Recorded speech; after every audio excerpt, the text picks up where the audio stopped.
Well, colleagues, Rabbanim, it's going to be 2023 in a few hours. And what we all know is we live in two cycles. There's the secular New Year and the Jewish New Year. And the differences between them are legion. The Old Lang Syne and the secular New Year is looked back on with a nostalgia and a year that's passed.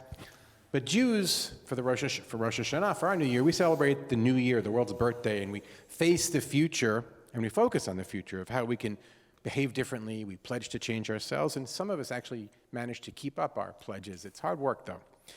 The enduring image of Rosh Hashanah is the shofar. Some people call it a musical instrument. Doesn't always sound like one, but it is. And the shofar's call is supposed to awaken us to change. Now, in contrast, there's the secular New Year. At that time, we bid a sad goodbye to a year that's passed. It's filled with wild parties, resolutions that most of us don't keep. I don't attend wild parties. Electronic beats. Not true, folks. It's not true. And late night revelry. And there are those confetti-filled streets of a frozen New York City which Rabbi Sari misses. And it's the images of a diapered baby. I don't ever miss Times Square. Of a diapered baby, a blank slate. It's distinctly non-Jewish, right? Very non-Jewish. But there is a part of the New Year, the secular New Year, that's meaningful, and it's that nostalgia for the year that's passed. It gives us an opportunity for a retrospective. So we clergy thought that, well, the year wouldn't be complete with our retrospective of the best Jewish fill-in-the-blanks of 2023. Best of. We're doing the Stephen 2022. Wise Temple Jewish Clergy Jewish best of. So let's first, Rabbi Yoshi, hear from you. Your best books of 2022. Well, I'm going to share two of them with you, and I have them on my Kindle, so I didn't bring them to hold them up for you. But one is called To Repair a Broken World, The Life of Henrietta Zold, and I actually spoke a little bit about that book in my High Holy Day sermon. And it was published, I think, maybe a year and a half ago, 2 years ago, but it was really, really impactful for me. It's an amazing story. She's one of my absolute heroes, founder of Hadassah, of course, and her life story, not without a lot of hardship, a lot of challenges. She was born in 1860 in Baltimore. It's just an amazing story. So I commend it to you. And the other is a painful read, Jews Don't Count, by David Baddiel. And it's a really powerful, sometimes humorous, but sometimes really painful story about anti-Semitism and how so often the lives of Jewish people don't seem to count. Rabbi Sari, what are your books? I'm also going to cheat and give two. One is a book. Wait, I thought we were supposed to give two. Oh, okay, then I'm not cheating. Because when they say Rabbi, just tell us the one book you recommend. Okay. We have to do at least do two. that. Okay. Exactly. Okay. So one is a book that came out in English a couple of years ago, came out in Hebrew actually several years ago, and I had the honor of reviewing it for an upcoming issue of the CCAR Journal, so don't miss that. But it is a book called Dear Shuni, and which means teach me. And it is a book of women's midrashim written by contemporary Israeli women in the style of classical rabbinic stories. So it is commentary on Torah and on midrash and on Talmud and on our tradition. It's edited by Tamar Biala, and it is it's a gorgeous book. I think everyone should have it on their bookshelf. And then the other, for those of you who've done the Wise Women Book Club with me, or we've talked about books, you know I'm a fiction reader. But that is my nature, that is what I love. And I read a book by a woman named Talia Karner, I don't even know how it came across my Kindle, called The Third Daughter. Also troubling in a different way. It is a story I'd really never heard.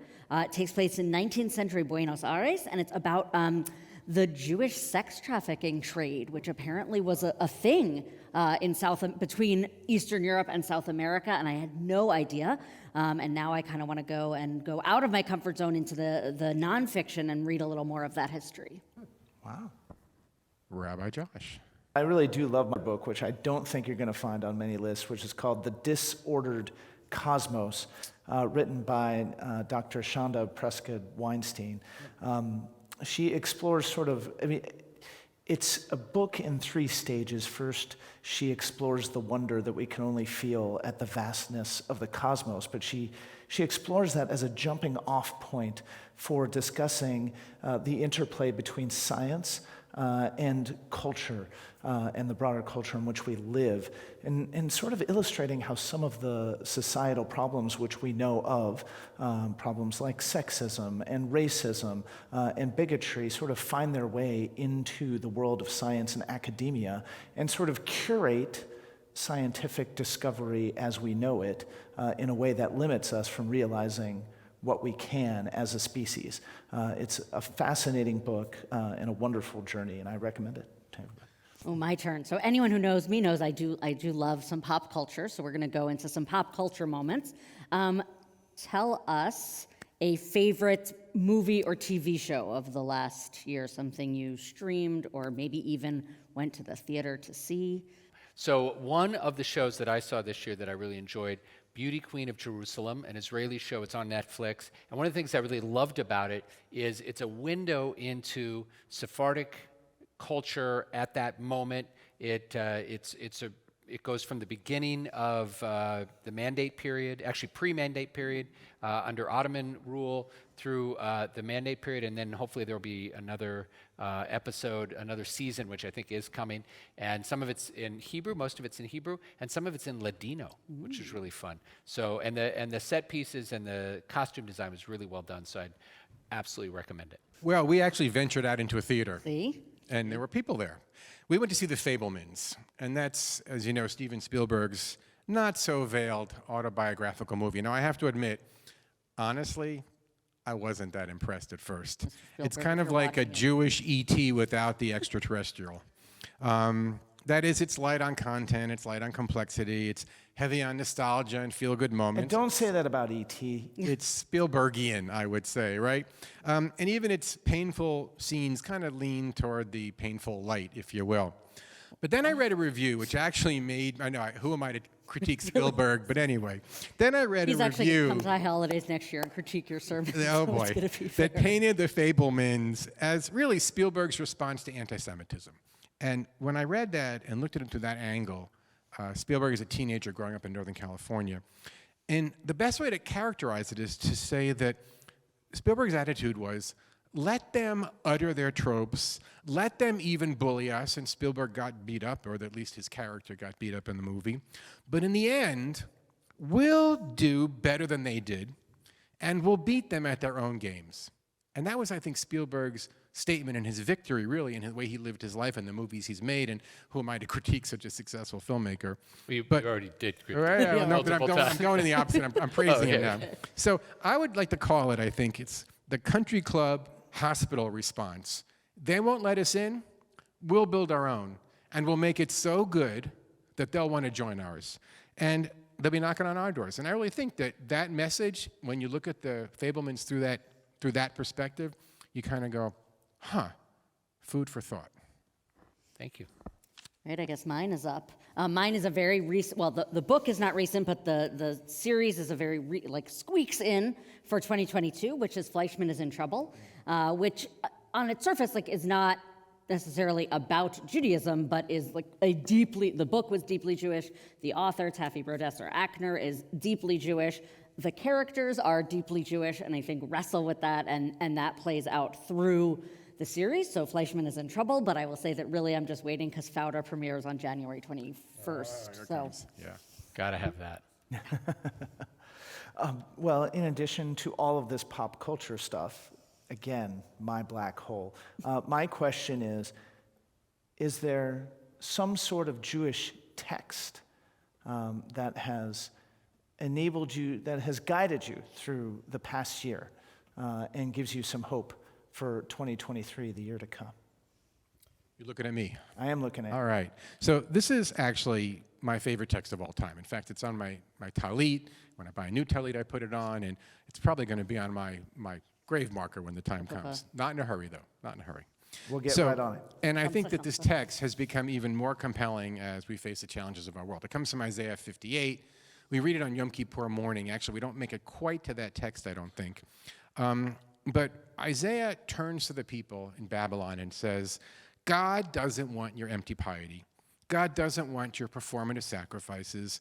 What God wants you to do is to share your bread with the hungry, to take the poor into your homes, to clothe the naked, and to cease ignoring your fellow humans. And then, Isaiah says, Az yivaka kashachar orecha. Then your light will dawn mightily through the day, and your healing will come quickly. And I just think it's a beautiful text that reminds us why we need to work in the world, because we're working to bring light into people's lives, to bring light into the world. So that's my inspiration.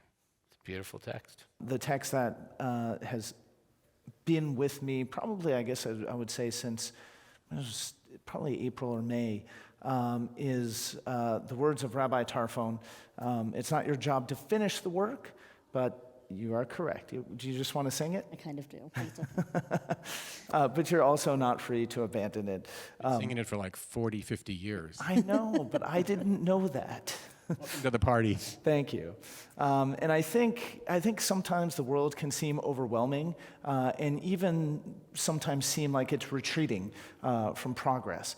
But, this text really sort of helped remind me, and I think it can help remind us that we all have gifts and we all have passions, and it's our obligation to share those gifts in a way that will make the world a better place, that will help and heal those who are in need of help and healing. And even when the world seems at its darkest moment, that doesn't mean that we can just step away and say, well, what am I going to be able to do? But rather, that's the time where we have to double down and recognize our responsibility and realize that we might not finish the work, but it's ours to do. Well, we're going to conclude with this last text, and it'll close our teaching today. And it's a text that we were inspired by for our theme for our school year, which is Tikva, hope. And so a verse that really I found very powerful in the last couple of years, but certainly this last year as well, is from Psalm 27, the last line, Kaveh el Adonai, chazak v'ya'ametz libecha, Kaveh el Adonai. It repeats that, Kaveh el Adonai, hope in God. And one of the beautiful messages of that word kaveh is it can also mean wait. So wherever we are, whether we're sort of in the middle of this pandemic, maybe the beginning of the end of the pandemic, sometimes you just have to be patient. You just have to wait. So thank you, Rabbi Stern, for bringing this idea to us of a best of, looking at books and popular culture and texts. And thank you, Rabbi Laufer and Rabbi Knobel. And now I'm going to invite our wonderful cantorial interns to come forward, and we're going to share a setting of those last words, Kaveh el Adonai, asking God to fill us with hope now and always.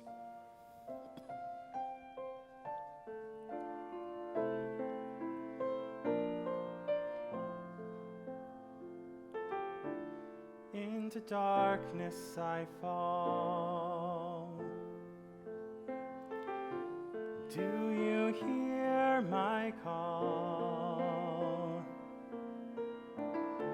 So much that I fear. I need you near.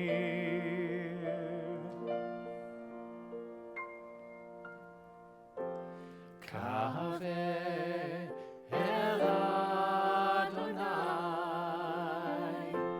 Kaveh el Adonai, Kaveh el Adonai. Oh, please hear our call. Have mercy on us all. Oh, please hear our call. Have mercy on us all.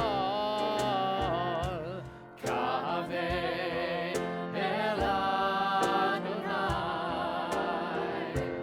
Kaveh el Adonai, Kaveh el Adonai. We hope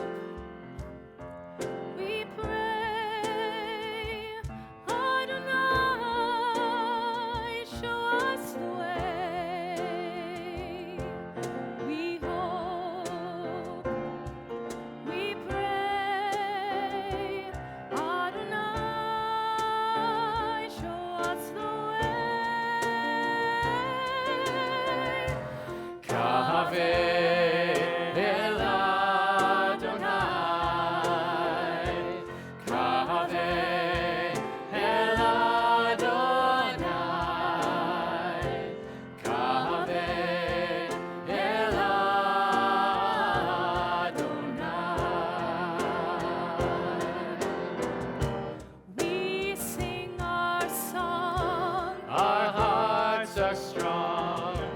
We sing our song. Our hearts are strong.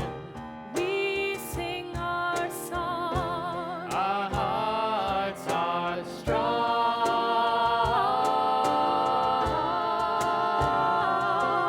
We hope, we hope, we hope, we hope we will. We hope, we hope, we hope, we hope we will. We hope, we hope, we hope, we hope we will. We hope, we hope, we hope, we hope we will. We hope, we hope, we hope, we hope we will. We hope, we hope, we hope, we hope we